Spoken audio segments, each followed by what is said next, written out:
توفني مسلما والحقني بالصالحين. صدق الله مولانا العلي العظيم وبلغنا رسوله النبي الكريم الأمين المكين ونحن على ذلك لمن الشاهدين والشاكرين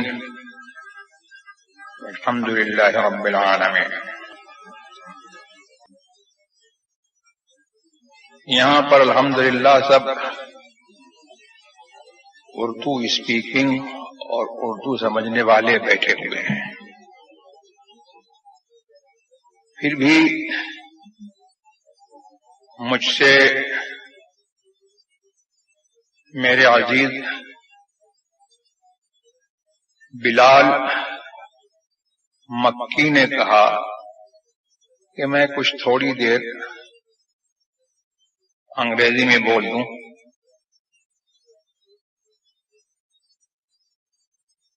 So on demand of my loved Bilal, just to please him and just to please youth like him, I would like to say few words in English. When the time neared for Sayyidina Yusuf alayhi salatu wassalam to depart from this world, he invoked and prayed to Allah, saying, "O Allah,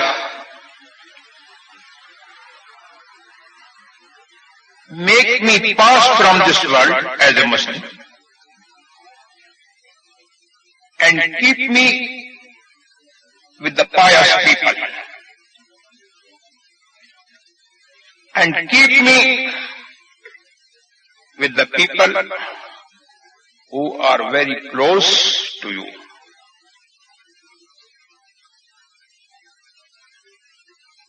There is a considerable moment.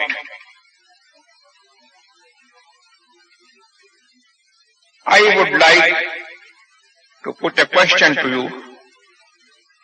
Why must Sayyidina Yusuf alayhi salatu wassalam say, "Oh Allah, make me pass, make me die as a Muslim"?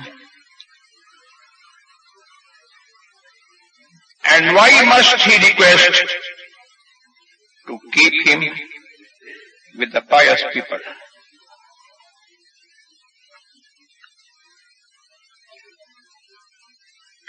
Can you consider, can you imagine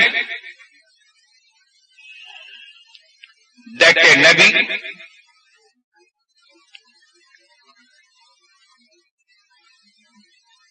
can fear from evil end?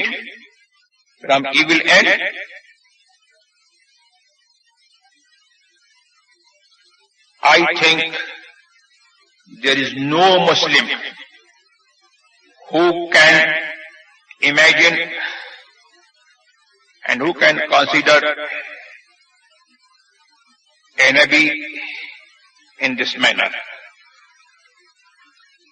As you know, and every Muslim knows very well, that the Prophet is very far from all sins and he is very far from the evil end. So why must he say like this? The answer is that Sayyidina Yusuf alayhi salatu wassalam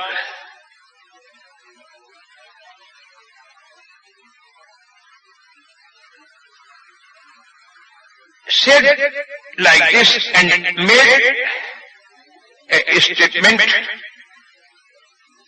just to instruct the whole Muslim Ummah.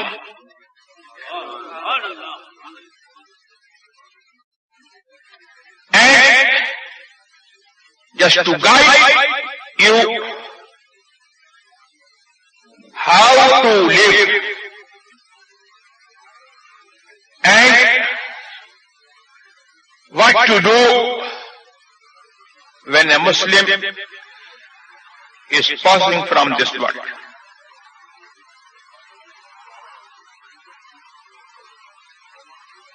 اس میں اب میں نے ان لوگوں کی request پر میں نے انگریزی میں بول دیا. اس میں امت کے لیے تعلیم ہے.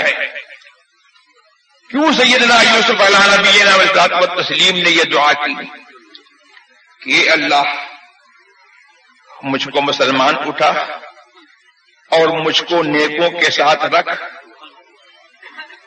یہ ہمارے لیے اس میں تعلیم ہے کہ ہم جئیں کیسے, اور جب ہمارے دنیا سے جانے کا وقت ہو تو ہم کیا کریں. اور اس میں تعلیم کیا ہے؟ تعلیم یہ ہے ہم جائیں تو دعا کریں اے اللہ ہم کو مسلمان اٹھا, اور اس دنیا سے جانے کے بعد یہ دعا کریں کہ اللہ اس دنیا کے بعد جو زندگی ہے اس زندگی میں تو ہم کو نیکوں کے ساتھ رکھ. It means that there is a life after this life, which is never ending. یہ جو زندگی ہے وہ کبھی فنا نہیں ہونے والی. اس لیے جو ہے یہاں سے ہم کو پتا لگا کہ مسلک اہل سنت والجماعت میں جو یہ عقیدہ ہے کہ آدمی مرنے کے بعد جو ہے وہ مرا نہیں کرتا ہے, اگر اس کا خاتمہ ایمان پر ہو اور وہ نیکوں کی روش پر رہے اور وہ نیکوں کے ساتھ میں رہے تو سبحان اللہ اس کو وہ زندگی ملتی ہے جو کبھی بنا نہیں. اور پھر اس سے یہی پتا لگا کہ ہمارے نیک جو ہیں وہ ایسے نیک ہیں کہ دنیا میں رہتے ہیں تو لوگوں کو فائدہ پہنچاتے ہیں, اور دنیا سے چلے جاتے ہیں تو بھی جو ہے وہ نیکوں کو وہ لوگوں کو فائدہ پہنچاتے ہیں, قبر سے بھی جو ہے فائدہ پہنچاتے ہیں, اور دنیا کے اوپر زمین کے اوپر رہتے ہیں تو بھی جو ہے فائدہ پہنچاتے ہیں, زمین کے نیچے رہتے ہیں تو بھی فائدہ پہنچاتے ہیں.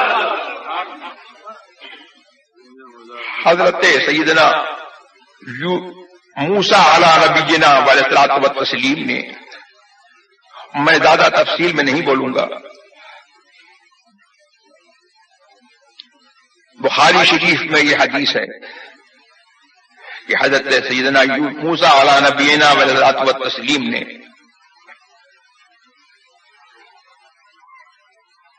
یہ تمنا کی اور انہوں نے جو ہے یہ خواہش کی کہ ان کو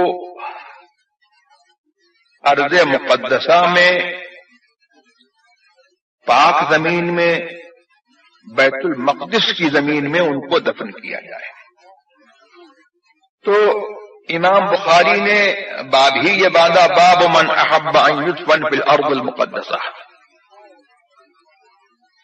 یہ باب اس کے بارے میں ہے جس نے یہ پسند کیا کہ وہ مقدس زمین میں دفن کیا جائے. تو مقدس زمین کیسے مقدس, زمین کیسے مقدس ہوتی ہے اور زمین کیسے پاک ہوتی ہے؟ تو زمین خود مقدس نہیں ہو جاتی. زمین میں کوئی مقدس دفن ہو جاتا ہے یا زمین کے اندر کوئی مقدس رہتا ہے تو وہ زمین جو ہے مقدس ہوتی ہے. حضرت موسیٰ علیہ نبینا والصلاۃ والتسلیم نے اس پیرائے میں جو ہے ہمارے مذہب پر جو ہے رجسٹری کر دی اور مہر توثیق ثبت کر دی کہ ہمارا تمہارا جو عقیدہ یہ ہے کہ ہم نیکوں کے ساتھ میں رہیں اس دنیا میں بھی اور نیکوں کے ساتھ جو ہے ہم ہے انتقال کے بعد بھی نیکوں کے ساتھ میں رہیں. تو یہی حدیث کی بھی تعلیم ہے, یہی قرآن کی بھی تعلیم ہے, اور ساری سنیت جو ہے وہ مطلب یہ ہے کہ اسی کے گرد جو ہے گھومتی ہے. اور لوگوں کو اپنی نماز پر فخر ہے, لیکن الحمدللہ ہماری پہچان جو ہے وہ فاتحہ والی ہے. ہم لوگ تو ہماری فاتحہ ہم کو بتاتی ہے اور ہماری نماز ہم کو بتاتی ہے کہ نماز خدا کی قسم جو ہے وہ نماز کس چیز کا نام ہے؟ نماز نیکوں کے عمل کا نام نماز ہے. نماز is nothing but the behaviour of the pious person. کچھ نہیں ہے نماز, کیا ہے؟ نیکوں کے اخلاق اور نیکوں کے عادات اور نیکوں کے ایکشنز کا نام جو ہے وہ نماز ہے. تو اب اس کی تفسیر تو میں نہیں کروں گا. یہاں پر جو ہے انہوں نے امام بخاری نے یہ باب باندھا. اب یہاں سے ذرا نبیوں کا معاملہ بھی معلوم کیجیے. لوگ تو سمجھتے ہیں کہ ہمارے بھی دو آنکھیں ہیں, ان کے بھی دو آنکھیں ہیں, ہمارے بھی دو ہاتھ ہیں, ان کے بھی دو ہاتھ ہیں, اور ہماری بھی جو ہے ایسی شکل ہے, ان کی بھی ایسی شکل ہے, لہذا ہمارے درمیان میں ان کے درمیان میں فرق کیا؟ وہ بھی انسان, ہم بھی انسان. لیکن یہ انبیاء کرام کی شان جو ہے سبحان اللہ وہ ایسی ارفع و اعلیٰ ہے کہ وہ دیکھنے میں جو ہے شکل ظاہری میں ہماری طرح انسان تو ہیں, اور یہ شکل ظاہری میں بھی جو ہے ہماری طرح انسان ہونا جو ہے یہ بھی جو ہے وہ ظاہری طور پر ہے, ورنہ جو ہے ان کا ہاتھ جو ہے سبحان اللہ وہ ایسا ہاتھ ہے کہ عام انسانوں کا تو کیا کسی کا ایسا ہاتھ نہیں, اور ان کا ہاتھ وہ کام کرتا ہے جو ہے جہان بھر کے جو ہے طاقتور پہلوان جو ہے وہ کام نہیں کر سکتے, ان کا ہاتھ وہ کام کرتا ہے.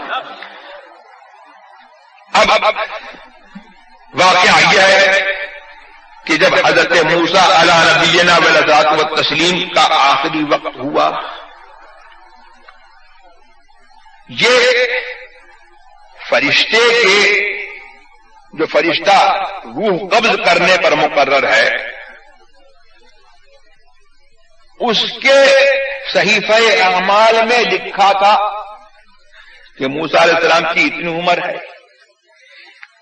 وہ جو لکھا تھا اس کے مطابق وہ فرشتہ حاضر ہوا روح قبض کرنے کے.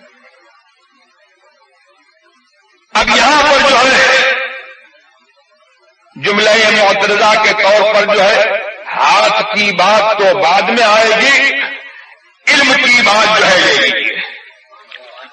فرشتے کو معلوم تھا کہ موسیٰ علیہ السلام کی روح جو ہے اس وقت نکلے گی, اس وقت نکالنا ہے, لیکن اللہ تبارک و تعالی کو اللہ کے علم میں جو ہے کوئی اور وقت مقرر تھا, اور اللہ تبارک و تعالی نے موسیٰ علیہ نبینا والصلاۃ والتسلیم کو جو ہے وہ وقت جو ہے بتا دیا تھا.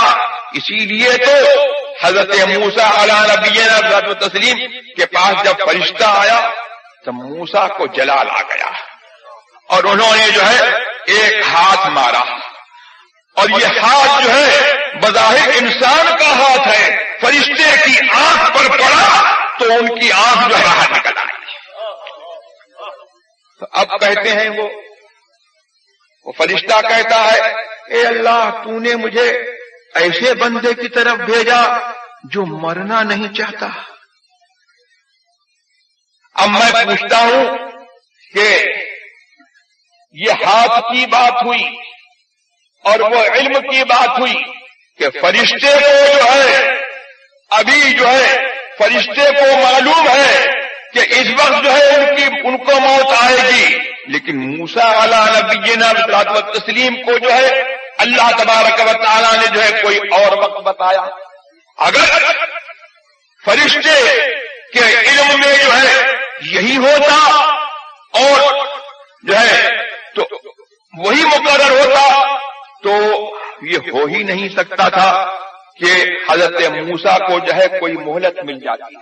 اس لیے کہ قرآن شریف میں یہ ہے کہ جب ان کا جو ہے وقت آ جائے گا تو نہ ایک منٹ جو ہے آگے بڑھیں گے نہ ایک منٹ جو ہے پیچھے ہو سکتا ہے. تو اب معلوم یہ ہوا کہ علم الہی میں کچھ اور تھا، حضرت موسیٰ کو وہ بتایا گیا، فرشتے کو وہ نہیں معلوم. اور پھر ان کی طاقت کا اندازہ کیجئے کہ انہوں نے جو ہے جلال میں ہاتھ مارا، فرشتے کی جو ہے آنکھ نکل آئی. اب اس کے بعد جو ہے یہ اندازہ کیجئے کہ سب کا جینا اور مرنا جو ہے ان کے اختیار میں نہیں ہے، لیکن نبی کا دنیا سے جانا جو ہے وہ اس کے اختیار میں ہے. وہ اللہ جو ہے اس کے اختیار میں رکھتا ہے کہ جب چاہو ہمارے پاس آ جاؤ.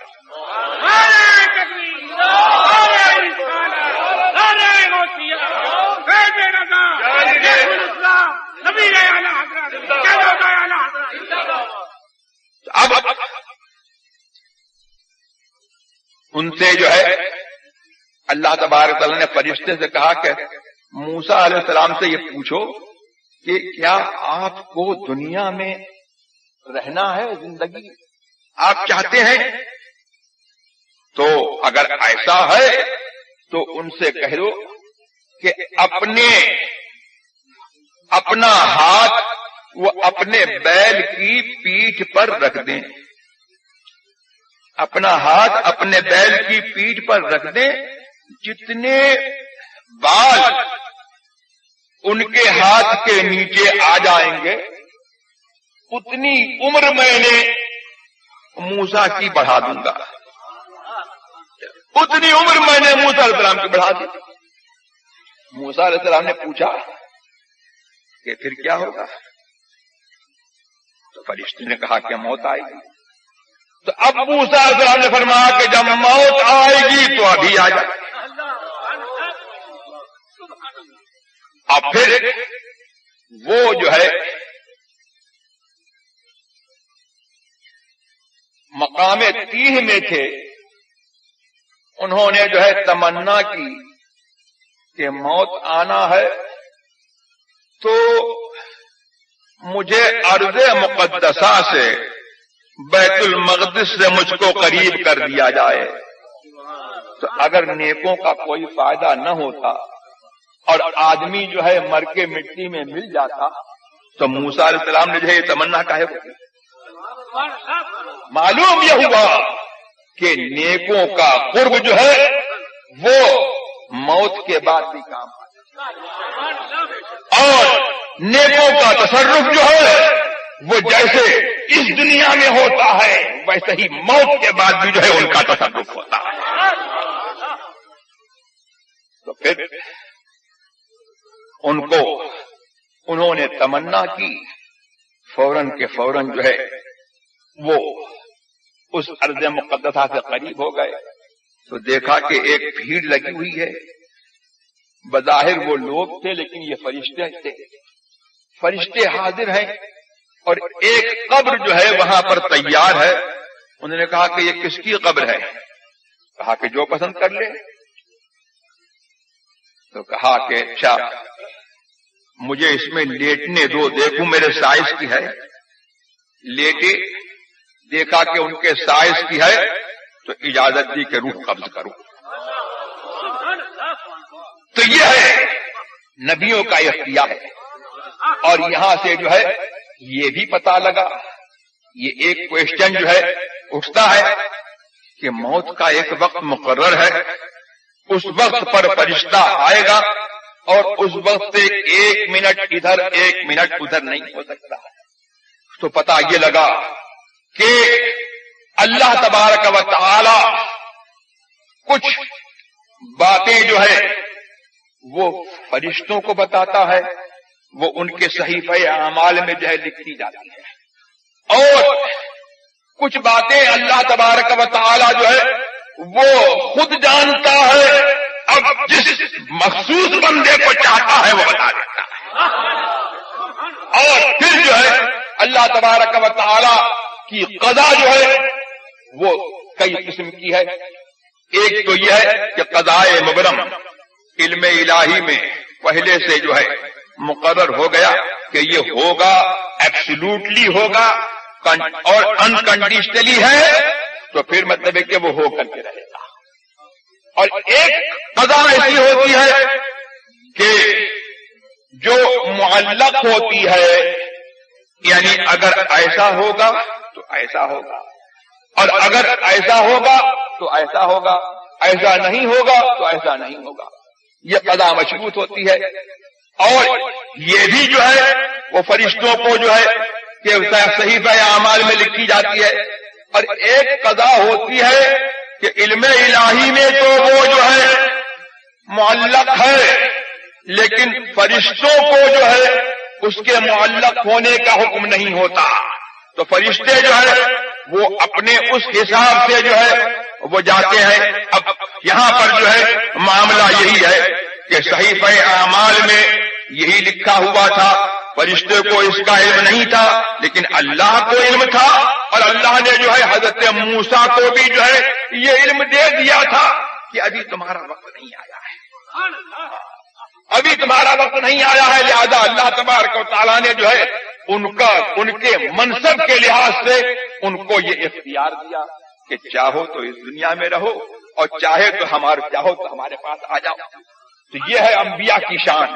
اسی لیے تو حضرت حضور سرور عالم صلی اللہ تبارک و تعالی علیہ وسلم سے یہ حدیث بخاری شریف میں مروی ہے کہ آپ اپنے سر مبارک پر پٹی باندھے ہوئے آئے اور یہ فرمایا، منبر پر تشریف فرما ہو کر کے فرمایا کہ اللہ تبارک و تعالیٰ نے ایک بندے کو اختیار دیا کہ چاہے تو وہ دنیا میں رہے اور چاہے اللہ کی بارگاہ کو اختیار کر لے.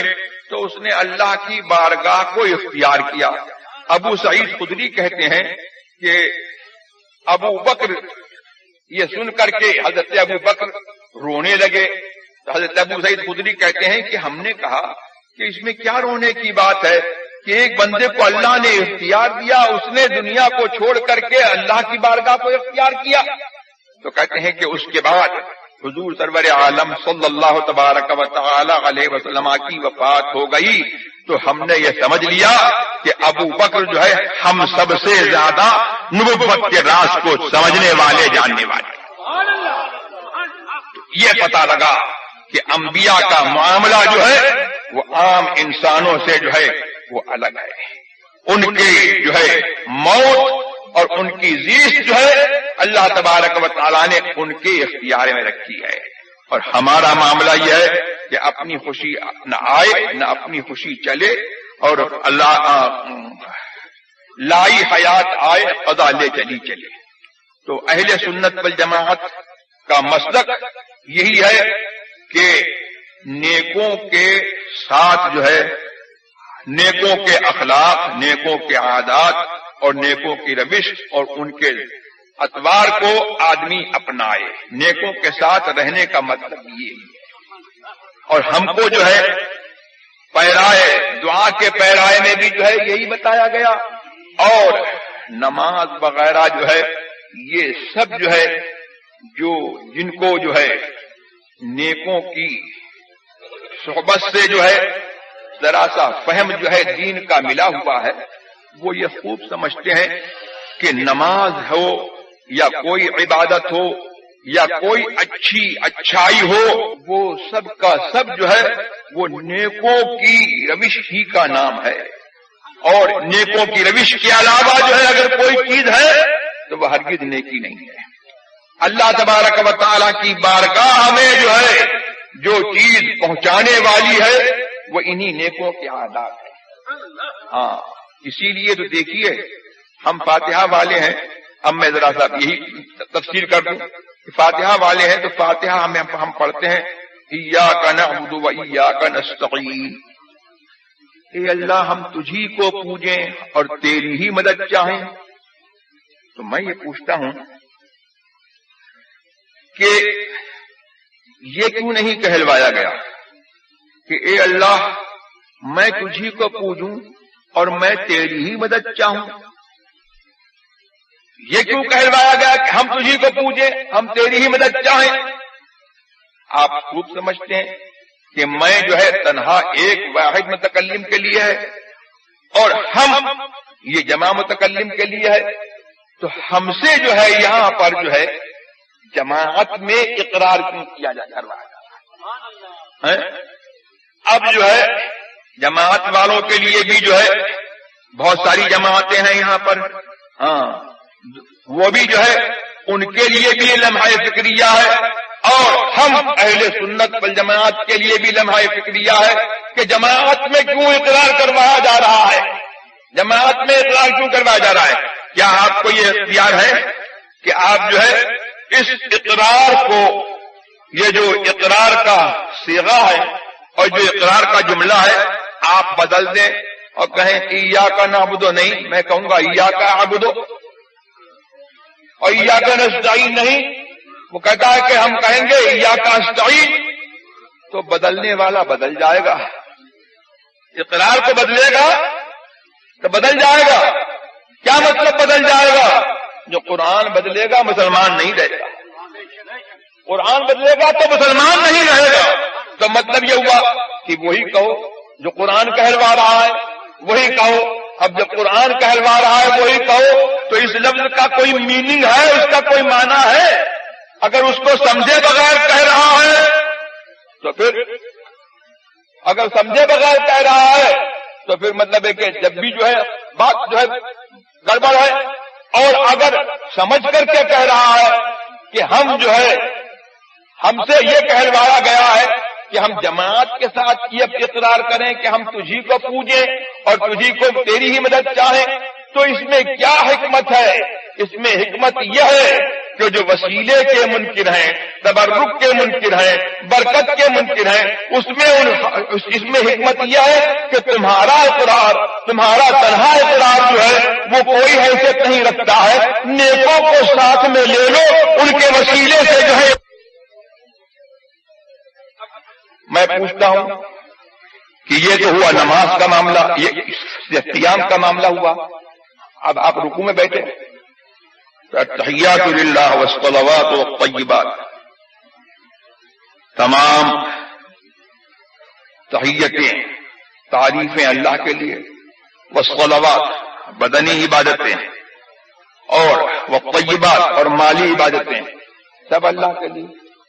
السلام علیک ایھا النبی، اے نبی تمہارے اوپر سلام ہو۔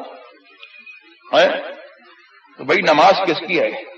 نماز جو ہے سنی کی نماز ہے۔ ہاں نماز سنی کی ہے۔ کیوں نماز سنی کی ہے؟ سمجھ کر کے پڑھے گا تو نماز ہوگی، بے سمجھے پڑھے گا تو ہوگی کہاں ہے؟ دل حاضر نہیں ہے، نماز پڑھ رہا ہے تو اس نماز سے کیا فائدہ؟ اور دل کی حضوری یہ ہے کہ جو نماز میں پڑھوایا جا رہا ہے اس کو جو ہے سمجھ کر کے پڑھو۔ تو اب السلام علیکم ایھا النبی، اے نبی آپ کے اوپر سلام ہو، تو کیا پتہ لگا؟ وہی پتہ لگا جو مسلک اعلی حضرت ہے۔ تو زندہ ہے واللہ، تو زندہ ہے واللہ، میری چشم عالم سے چھپ جانے والا۔ سلام زندے کو ہوتا ہے کہ مردے کو ہوتا ہے؟ اور پھر ہمارا عقیدہ کیا ہے؟ ہمارا عقیدہ یہ ہے کہ حضور سرور عالم صلی اللہ تبارک و تعالی علیہ وسلم کی روح پاک جو ہے وہ ہر مکان کی زینت ہے، ہر مکان میں حاضر ہے۔ وہ اپنی روح انور سے جو ہے حاضر و ناظر ہے، یہاں بھی حاضر و ناظر ہیں، ہر مصلی کے سامنے حاضر و ناظر ہیں، اور ان کا تو معاملہ یہ ہے کہ یہاں اوپر بھی حاضر ہیں، زمین کے نیچے بھی حاضر ہیں، اور وہاں کھل جائے گا، وہاں کھل جائے گا، وہاں سب کو پتہ لگ جائے گا۔ یہاں تو جو ہے ہم کہتے ہیں، لیکن وہاں قبر کی منزل میں جو ہے سب کو پتہ لگے گا۔ ہاں تو اب جو ہے السلام علیکہ ایھا النبی بولو، کروڑوں لوگ جو ہے وہ کہاں کہاں نماز پڑھتے ہیں، اور سب سے کہلوایا جا رہا السلام علیکہ ایھا النبی، اے نبی تمہارے اوپر سلام ہو۔ تو معلوم کیا ہوا کہ میرے سرکار نے جبریل امین کو جو ہے احسان کا معنی یہ بتایا تھا، ان تعبد اللہ کأنک تراہ فإن لم تکن تراہ فإنہ یراک۔ احسان یہ ہے کہ تم اللہ کو ایسے، اللہ کی عبادت ایسے کرو گویا کہ تم جو ہے اس کو دیکھ رہے ہو، اگر تم اس کو نہیں دیکھ رہے ہو تو یقیناً وہ تم کو دیکھ رہا ہے۔ اللہ جو ہے اپنی نماز میں رسول کو سلام بھیجنے کا طریقہ بتا رہا ہے کہ ایسے سلام بھیجو جیسے تم رسول کو دیکھ رہے ہو، اگر تم نہیں دیکھ رہے ہو تو تمہارا رسول تم کو دیکھ رہا ہے۔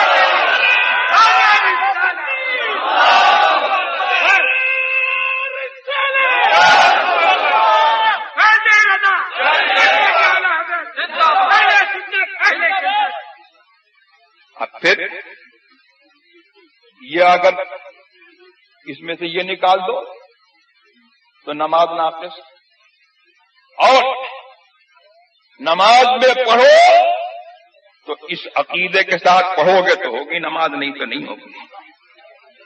ہاں اب پھر نماز وہی میں نے کہا تھا کہ نماز کیا ہے، نماز ہو یا مومن کا کوئی لمحہ ہو، اس میں اس سے مطالبہ یہ ہے کہ keep in touch with the pious people, نیکوں کے ساتھ میں رہو۔ تو کہتے ہیں کہ جو ہے even when you are performing namaz you have to keep in touch with them. کیوں؟ اب السلام علینا وعلی عباد اللہ الصالحین، ہاں یہ کہو ہمارے اوپر سلام ہو اور اللہ کے نیک بندوں پر سلام ہو۔ ہاں یہ کہہ رہے ہیں کہ رسول کا خیال آئے گا تو نماز خراب ہو جائے گی، لیکن نماز کہہ رہی ہے کہ رسول تو رسول ہے، رسول کے نیک غلاموں کے جب تک خیال نہیں ہوگا نماز پوری نہیں۔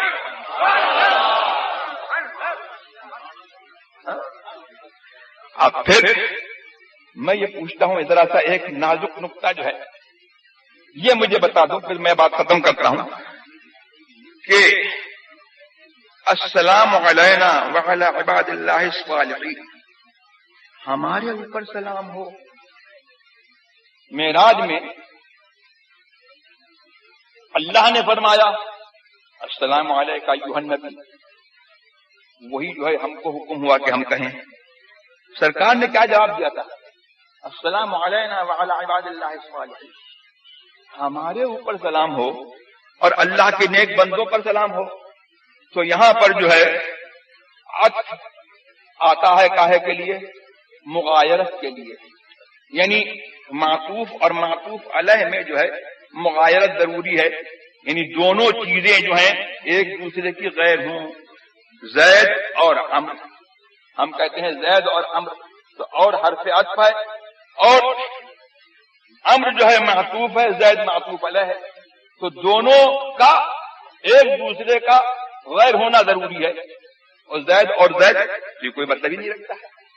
تو اب یہاں پر عطف مغایرت کے لیے آتا ہے، تو اب یہاں ایک لمحہ فکریہ یہ ہے السلام علینا وعلی عباد اللہ الصالحین، ہمارے اوپر سلام ہو اور نیک بندوں پر سلام ہو۔ تو معاذ اللہ، کیا حضور سرور عالم صلی اللہ تبارک و تعالی علیہ وسلم صالحین کے غیر ہیں؟ وہ تو سبحان اللہ ایسے صالحین کے لیے جو ہے وہ ایسے ہیں کہ اصل صلاح اور جان صلاح جو ہے اور جان ایمان میرے سرکار، اگر وہ نہ ہو تو صلاح جو ہے وہ عالم ہی موجود نہیں ہوگا۔ وہ جو ہے ان کا تو معاملہ ہے کہ جسے ابھی اعلی حضرت کی نعت میں جو ہے آپ نے سنا کہ اصالت کل، سیادت کل، اصالت کل، امامت کل، سیادت کل، امارت کل، حکومت کل، ولایت کل خدا کا یہاں تمہارے۔ تو اب کیوں آخر سرکار نے جو ہے یہاں پر یہ فرمایا کہ السلام علینا وعلی عباد اللہ الصالحین؟ یوں بھی فرما سکتے تھے السلام علیہ، میرے اوپر سلام ہو، اور اللہ کے نیک بندوں پر سلام ہو۔ تو یہ ہو سکتا تھا کہ خاص جو ہے سرکار نے اپنے اوپر سلام، اور پھر عام طور پر جو ہے عام نیکوں پر سلام۔ ہاں، لیکن یہاں پر جو ہے فرما رہا ہے السلام علینا، ہمارے اوپر سلام ہو۔ معلوم یہ ہوا کہ سرکار کے ساتھ جو ہے کچھ اور بھی ہیں لگے ہوئے، سرکار کے ساتھ جو ہے کچھ اور بھی لگے ہوئے ہیں۔ تو میرے سرکار کا سبحان اللہ یہ کرم ہے کہ سرکار جو ہے ابھی سے مقام شفاعت پر ہیں، ابھی سے مقام شفاعت پر ہیں۔ کل قیامت کے دن جو ہے ہم گناہ گاروں کی شفاعت فرمائیں گے، تو معراج میں اور آئین نماز میں بھی جو ہے میرے سرکار جو ہے ہم غلاموں کو، ہم ضیاءکاروں کو نہیں بھولے، اپنے دامن کے ساتھ جو ہے ہم کو ملایا ہے، اپنے دامن کے ہم کو السلام علینا، ہمارے اوپر سلام ہو، وعلی عباد اللہ الصالحین، اور اللہ کے نیک بندوں۔ تو اس سے کیا پتا لگا کہ جب تک نیکوں کے اطوار نہیں اپناؤ گے خدا نہیں مل سکتا۔ نیکوں کے اطوار اپناؤ گے تو مصطفیٰ تک پہنچو گے، اور مصطفیٰ تک پہنچو گے تو خدا تک پہنچو گے۔ وآخر دعوانا الحمدللہ رب العالمین۔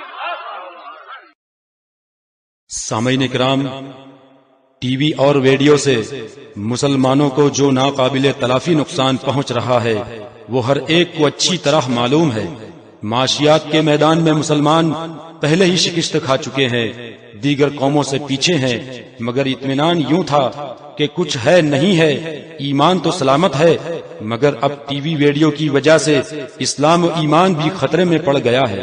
ٹی وی کی وجہ سے معاشرے میں بے راہ روی اور مذہب سے دوری روز بروز بڑھتی جا رہی ہے۔ کون نہیں جانتا کہ فرمان مصطفیٰ صلی اللہ تعالی علیہ وسلم کی روشنی میں جاندار کی تصویر بنانا ہرگز جائز نہیں۔ جاندار کی تصویر بنانا، بنوانا، ان کو تعظیم و تکریم کے ساتھ رکھنا، یہ سب کام بلا شبہ حرام تھے، حرام ہیں اور حرام رہیں گے۔ تصویر جب تک تصویر ہے، چاہے جہاں ہو، حرام ہے۔ ٹی وی ریڈیو کے ذریعے دکھائی جانے والی تصویر تصویر ہی ہے، اور جب وہ تصویر ہے تو ضرور حرام ہے۔